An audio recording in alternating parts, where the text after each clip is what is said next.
Hey, thanks for tuning in to High on Horror. I'm Drew. And I'm John. This episode and every future episode is dedicated to the horror hounds and smokers out there who want to expand their knowledge of the genre and have a good time. Today we're reviewing Elevator Game, the new supernatural horror film by horror expert Rebecca McKendry, based off of the urban legend that essentially opens the door to another world or realm. I actually never heard of this urban legend until I looked it up after watching the film. Did you hear of it, John? Have you heard of this? I heard of it because it was tied in with the Alyssa Lamb thing. Oh, okay. That was like one of the conspiracy things was that it was the elevator. Another Liza Lamb fucking tie-in. Wow. But I mean, it wasn't something that came around till the like 2010ish. Okay. So it's a relatively new thing. Right. Well, yeah. So I guess we're gonna get into the urban legend as well as the film. All that and more today on High on Horror. Interviews, reviews, and the latest news all rolled into one.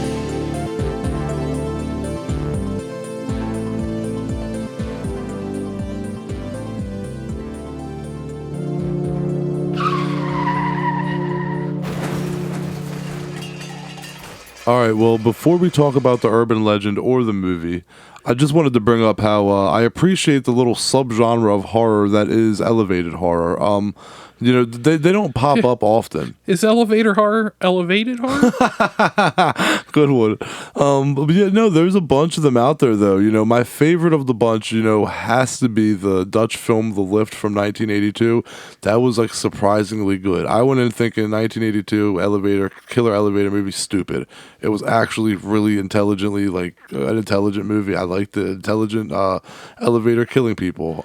What about Devil? I'll say there's Devil, right? Elevator, Down, Dark Floors. I never saw that one, but I know of it. The End, I believe, is another one I haven't seen. But for me, when I think of elevator horror, my brain goes right to the scene in the first Resident Evil film when the babe gets decapped. You remember that? Yeah. That's right where my head goes. Yeah, I don't really got a whole lot to add to that. I haven't seen too many of the elevator movies. Do you have information on the urban legend? I do here. Okay. This is from Magellan TV. So it says that there's many steps to play in and survive in the elevator game. And as we've been warned, it's imperative that you follow them precisely in an exact order. In this game, you will need at least one player and an elevator in a building with a minimum of 10 floors. And how you play is step one, let's say you're the player. Mm-hmm. You enter an elevator alone or with another player. No outsider can enter the elevator with you, nor can you leave at any point. If you do exit the elevator, you have to start all over. Which I would guess maybe that might have to play into if an outsider steps in. You'd have to start over. Step two, it's kind of the same as in the movie. You ride the elevator from floor to floor in a specific sequence, up from the first floor to the fourth floor, down to the second floor, up to the sixth floor, back down to the second floor, up to the 10th floor, and then down to the 5th floor. And remember not to get off at any of the floors. And step 3, when you get to the 5th floor, if you encounter a mysterious woman, do not look at her. Which is interesting, because how would you know if you encountered her unless you're looking? Unless you're looking at her, right. And do not answer or interact with her in any way. The consequences of engaging her are said to include the possibility of never returning to the real world. And step 4, now push the button to descend from the 5th floor to the 1st floor. So, like the movie, this is all the same. And here's where they say things could get crazy. If the elevator operates normally and takes you to the 1st floor, exit immediately. Do not look back or talk to anyone. But if instead of taking you from the 5th to the 1st floor, the elevator begins to go up, congratulations, you're being allowed into another world. Or so they say. Alternatively, you might resist the urge to freak out and instead simply hit the emergency button and wait for the fire department to arrive with help. So that's a good point from them. It's continues on. It says, so now you know how to punch your ticket into the other world. Some players have claimed that they've looked out the window and saw only a red cross in the distance. Some say you might lose consciousness. Some say... when you get out, it might be dark and spooky, and the power might be out. And there's steps to return safely from the other world. And the way home has several steps, all which the player must follow exactly, otherwise you get stuck in that world. And step 1, to get back to our world, the rules say you must get on the same elevator you rode before. Finding it might be a problem, but intrepid believers advise that you keep searching until you find it. Once in the elevator, again, you move from floor to floor in the exact same sequence you did originally. 4 to 2, 2 to 6, 6 to 2, 2 to 10, 10 to 5. Upon reaching the 5th floor, press the button for the 1st floor. If the elevator starts ascending again, quickly press the button for any other floor before you reach the 10th. Or, as I've suggested before, you can simply press the emergency button, have a seat, and wait for help. I hope you don't suffer claustrophobia. So, that's apparently that's how the game works. I gotta say, I wouldn't mind playing that. I don't. That's a bunch of bullshit to me personally. I would still do that before. Yourself if you saw some woman start coming towards you. I'm still more scared to do the Candyman thing or Bloody Mary. Still way more scared to do that. I'd do the elevator game before either of those. You don't know the balls it took for 10-year-old or 12-year-old me to stand in the mirror the one night and say Candyman. You did it? Yeah, you never told me this. Oh shit! As much of a little pussy kid as I was watching horror movies. I did. I was like, there's no way this is real. I was so scared. But you did it anyway. You braved it anyway. Oh, that's hilarious. I did the Bloody. What was Bloody Mary where he turned off the light and set it? Yeah. I did that. That one creeped me out more. Agree. My sister Tara did that when she was in high school with some of her friends, and it was like in broad daylight, obviously, because it was high school, and she said that like 3 of the toilets flushed right in front of them when nobody was in them after they said Bloody Mary. And now I'm not saying that my sister's lying. Clearly, she wouldn't lie about something like that. She was in high school, so maybe it was a coincidence. I don't know, but that's creepy. Either way, that's really creepy. If that really happened, like in like that way, where like something or some, yeah, that was why I was always scared to touch Bloody Mary, because I was always like, I don't know if that was a plumbing issue or if that like was like some real shit from doing the Bloody Mary urban legend, but either way, I was like, I'm not touching it then. And besides, honestly, evil chicks creep me out more than evil dudes. Like Candyman coming at me in his little sexy like pimp fur coat, you know, and like pimpy fur coat. Yeah, and then or like you know, like Bloody Mary looking all like creepy and wet and like, yeah, no, I'm good with I'll take the candy. Huh? I'll take Candyman any day. Well, what about the schedule a little ahead? The lady on the 5th floor. What about her? Is she better looking than no. Bloody Mary? She's no. No. Bloody Mary's like I guess Bloody Mary's better looking. Ew.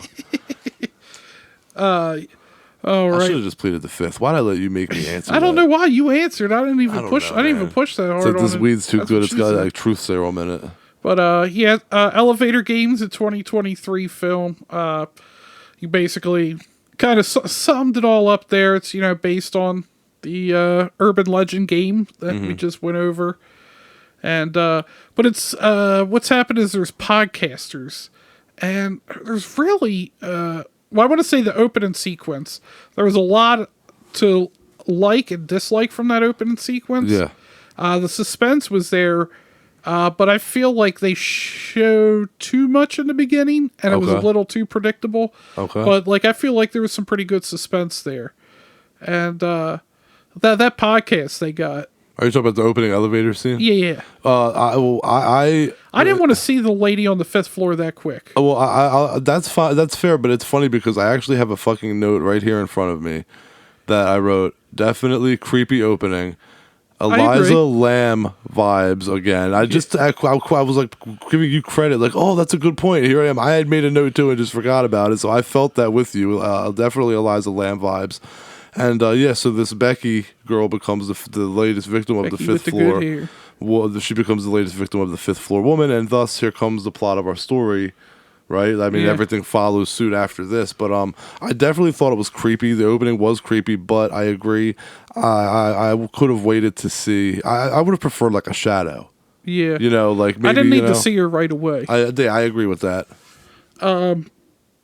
And would you watch their podcast? As we're starting here, there's a group of podcasters that kind of cover like scary stuff. They Nightmare on Dare Street is their podcast. I don't think I'd be watching that podcast. No, I don't, and that's the thing. That's why I don't do stuff like that. I don't mean to criticize people because not everybody's like that. It's but just not for me. they're not for me, and the way that the people have to act, I don't feel that they're genuine. The way you can just tell it's immediately like, "Hey guys, check me out when I do this." It's like it's so like, it's so fake. I can't buy Chris is into a it. dick. Dude, he's a chud. I'm gonna use your word, Chris. That dude, Chris, in this movie is a fucking chud. Yeah, and none of these people, and again, going back to how we talked about how there's people at the party that don't like each other.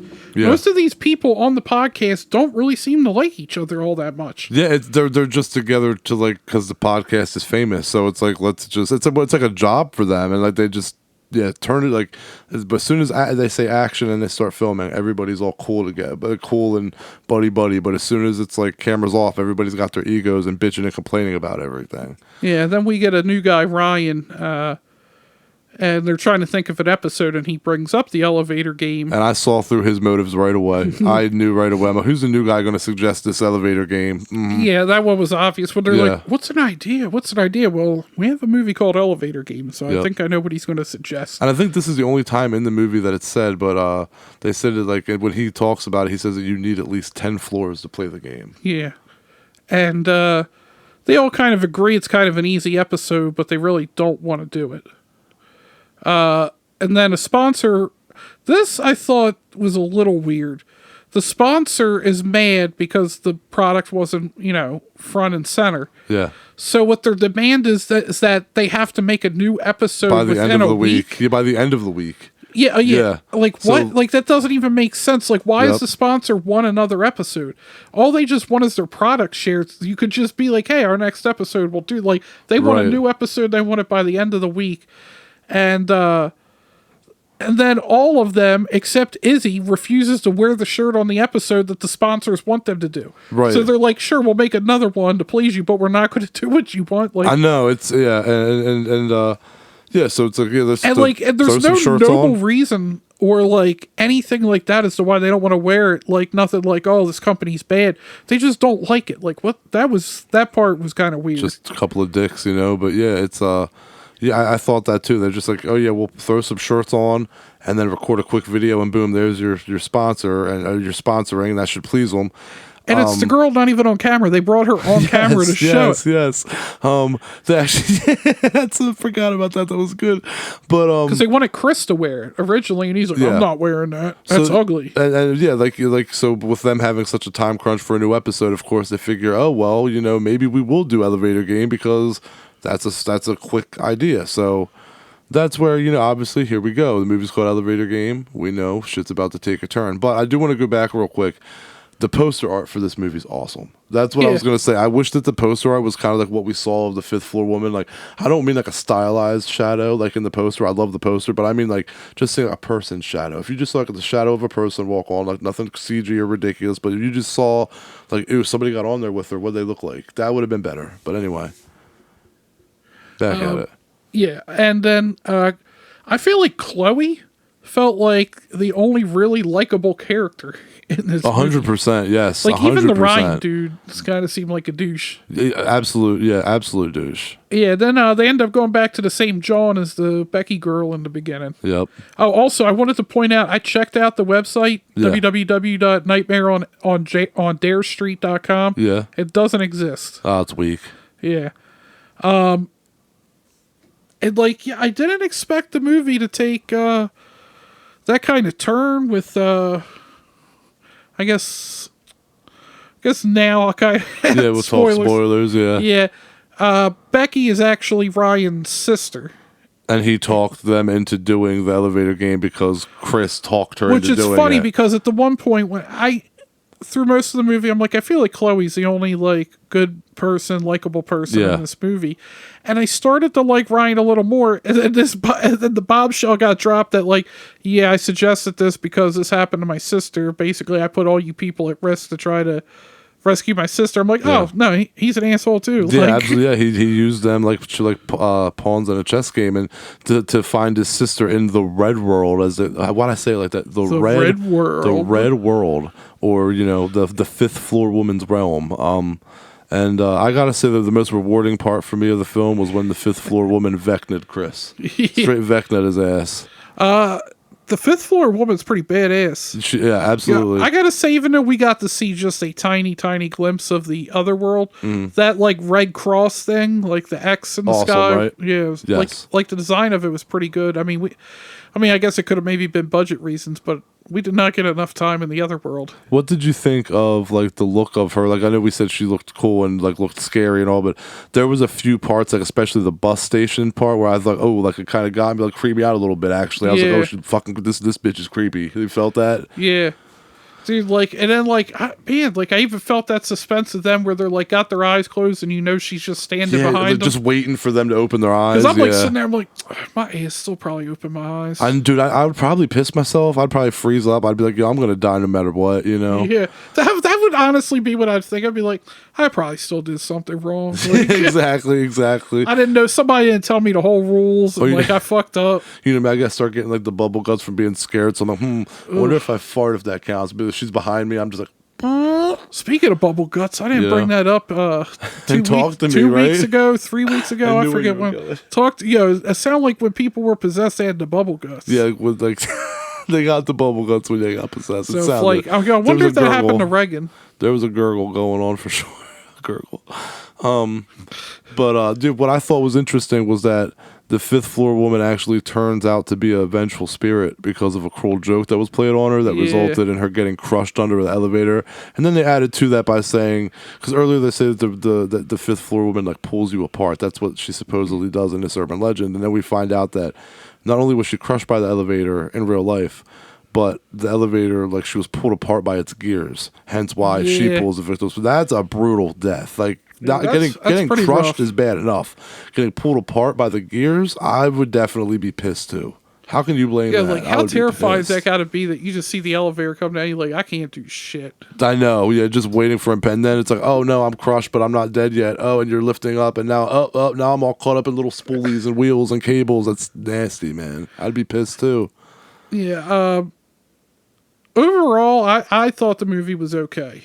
Really? But hold on. But they never finished the game. Remember, they actually have to go back. That was the other thing at the end. Like they're like, we have to go back and finish the game. We never finished, and I'm like, fuck no. Like Cody Rhodes, I have to finish the story. There's my wrestling reference for the episode. Anyway, go ahead, finish. I was gonna say overall, I thought it was okay. I thought it was a bit uneven. The beginning did not really have me hooked in. To be honest, I did not think I was going to like it. I just, you know, you're watching something, you're like, I don't like hate this movie, but I just don't think I'm going to end up liking this. Yeah. The second half though, like I thought was pretty good. I thought it picked up pretty well.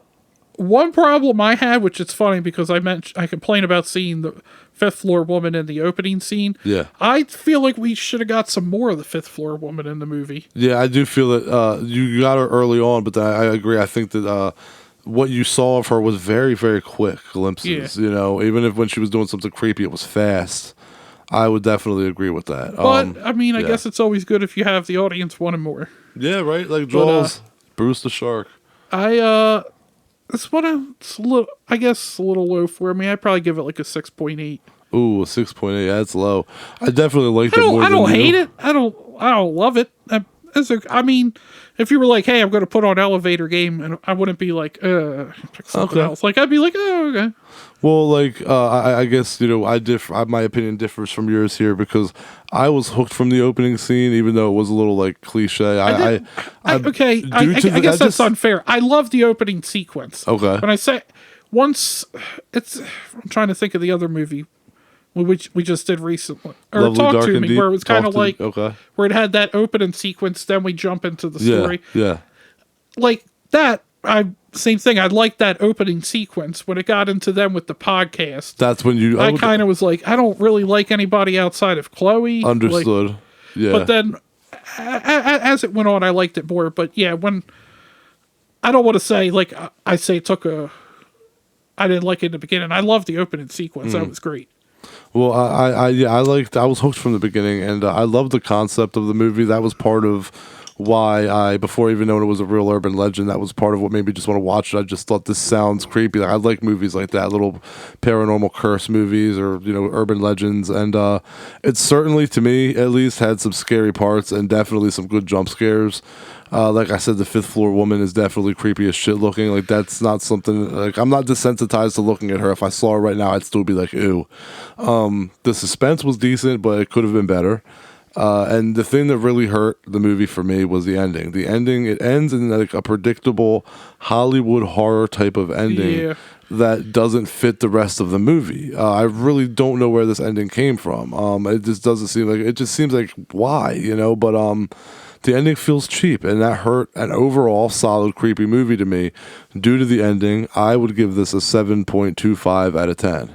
So, I mean, you're not far off. No, I'm not far off, but 6 point, just being in the sixes is always like, ugh. Yeah.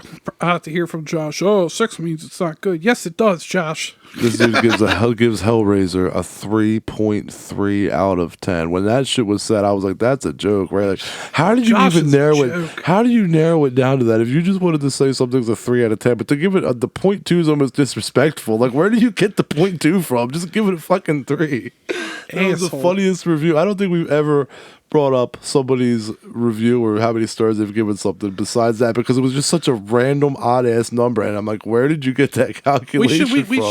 We should just get Josh whenever he actually does watch a horror movie just to like chime in and give like a little like 2-minute his view on it. He should, especially if he likes the movie. I mean, the listeners have not heard our producer Josh's voice, so they have. He did the ad. Oh my God, you're right. He did make a little cameo. I forget what I probably should know which company we were doing an ad for, but I forget. It was months ago. Was it? I don't know why. I wanted to say at this point. Yeah, I wanted to say Bush's baked beans, but we never fucking worked with were Bush's. Not sponsored by Bush's baked beans.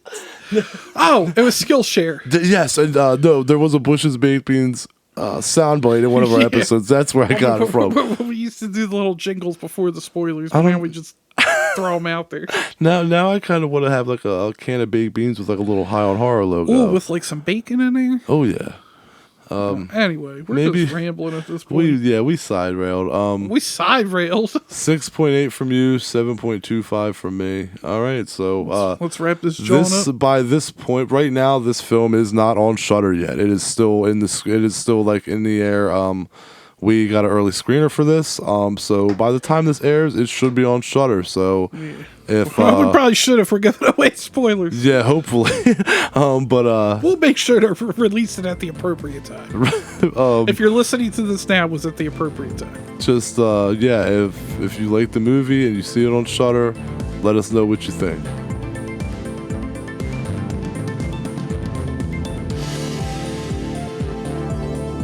Thanks to all the horror hounds and smokers out there for tuning in. Make sure to join us next week. We'll have a review for you of the Argentine film When Evil Lurks.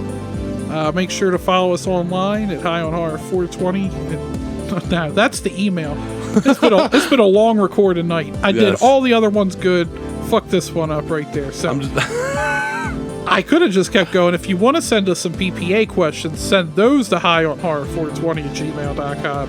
Follow us online, High on Horror 420, Facebook, Instagram, TikTok, Twitter. I almost said Gmail. You can't follow us on Gmail. God, it's been a long night. Follow us on X. Follow us on X. I don't know if it's still going to be called Twitter at that time. Who the hell knows?